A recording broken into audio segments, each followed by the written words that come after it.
20대와 이제 대학 시절 중 가장 기억에 남는 기억은 집을 3번 정도 잃은 건데,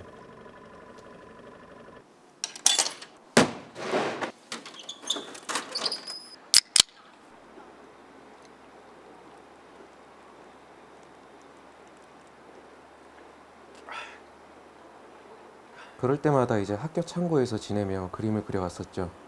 근데 이제 하필이면 겨울일 때 말이죠. 그러다 보니까 항상 집이 그리웠고 사라져갔던 내 공간에 대한 갈망이 컸어요. 뭉크가 말하길 이제 내 예술은 개인적인 고백이라고 말했던 것처럼, 저도 이제 개인적으로 집을 잃은 사건으로 고백을 하고 그림으로 서사적으로 풀어내고 있어서 개인전 회차마다 이야기가 이어지는 구조를 가지고 있습니다. 집을 잃고 이제 무작정 산속을 찾았어요. 바람을 쐬고 싶었죠. 그때 유기견을 마주쳤고 나와 비슷한 집을 잃어버린 생명이 있다고 생각하니까 조금 위안이 되었어요. 그래서 이제 부디 나 같은 사람이나 생명들이 무사하기를 바라는 마음으로 그림을 그렸고, 작품 제목들은 홀로 겨울을 이겨내야 할 생명을 위해입니다.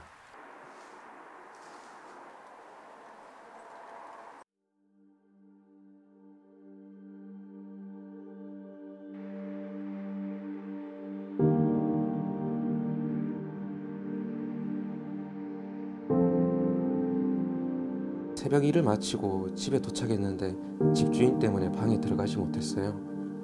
아직 30분이 남아 있었는데, 새벽 일로 이제 불규칙하게 집에 들어갈 때면 집주인이 잠이 깊게 들지 못한다면서 일정 시간을 지켜주길 바랬어요. 한 7시인가 한 6시 반 정도였는데, 그래서 이제 30분 동안 골목에서 기다린 적도 있었고, 뭐 1시간 동안 골목에서 기다린 적도 있었고, 약간 슬프다는 감정과 추위는 공통점이 있는 것 같아요. 언제 느껴도 적응하기 힘들다고 해야 되나? 돌아갈 공간이 없다는 것에 조금 계속 마음이 좋지 못했어요. 그래도 좀 몇 년 돼서 이쯤 됐으면 적응할 만한데 좀 적응이 잘 안 됐네요. 이제 한 3번째 집을 잃고 나서 이제 막 슬퍼가지고 이제 빨리 자려고 이제 술을 살 돈도 없었는데, 그렇다고 해서 또 차비가 없어서 누군가를 만나러 갈 여유도 없었어요.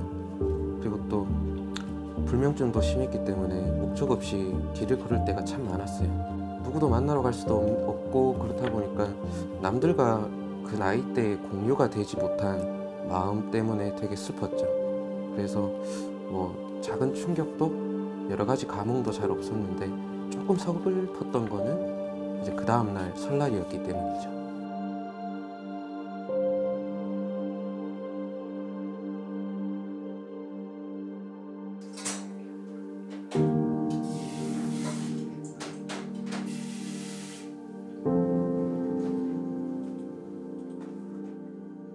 저의 첫 작업들은, 그러니까 첫 회였죠. 첫 작업들은 그렇게 그 고백적인 내용들은 아니었어요, 사실은. 이제 제가 전역을 하고 나서 작업을 해야 되겠다라고 마음을 먹었을 때, 그때 군에서 모은 돈으로 처음으로 해외여행을 했었는데, 그때가 일본으로 여행을 갔었는 거였어요. 그렇다 보니까 일본에 대한 여행지에 대한 그림들을 그려왔었고, 공항을 그려왔었고, 사실상 그 여행의 감정풀이에 대한 그림을 그려왔었기 때문에 앞으로 제가 사진이 없으면 더 이상 그런 작업을 못하게 됐었죠. 자연스레 이제 고백적으로 이야기를 설명하는 그림을 그리기 시작할 때쯤에 처음으로 이제 자취방을 잃어버리게 되는 사건이 있었어요. 보증금을 빼서 가족들과 갈라서 사용해야 될 때가 있어가지고, 그때 이제 처음으로 학교에서 지내기 시작했었죠. 식기류나 이런 거, 뭐 가구는 어쩔 수 없이 대구로 보냈었고요. 나머지 최소한들 짐만 박스에 모아서 그 실기실 한 켠에 차곡차곡 쌓아두게 되었습니다. 제가 겪었었던 집을 잃고 산속을 찾아갔었던 그 상황적인 부분을 표현하기 위해서 사진과 사진을, 여러 가지의 사진을 합쳐서 재조합을 하는 거죠. 그리고 나서 마지막에 생명체를 강아지든 고양이든 생명체를 집어넣어서 한 화폭을 완성하는 방식이었어요. 경제활동으로는 컨셉 아트라고 하죠. 게임에 등장하는 그림을 그리는 일을 하고 있고요. 캐릭터를 제외하고 배경을 그리는 일을 하고 있습니다. 그러면서 이제 인생의 재도약을 꿈꾸고 있죠. 지금까지 매번 뭐 노가다라고 하죠. 힘쓰는 일만 하다가 요즘 그림 그리는 일을 하면서 돈을 벌고 있어서 요즘 너무 행복합니다.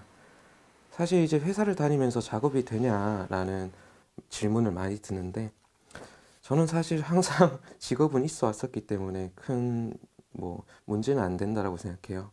교직원도 했었고 청경도 했었고 대리운전도 했었고 마지막으로 가구 만드는 회사에 있었죠. 회사를 다니면서 작업하는 것은 저한테 익숙한 일이라 크게 힘든 일은 아니라고 생각합니다.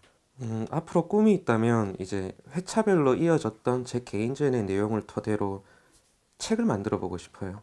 이제 에세이든 소설 화집이든 그렇게 만들어서 제 청춘이 이렇게 쭉 기록된 글과 그림들이 함께 이제 책으로 만들고 싶은 거죠. 그리고 정말 마지막으로 하고 싶은 얘기는 세상의 모든 청년 작가들에게 응원하고 모두들 잘 됐으면 좋겠습니다.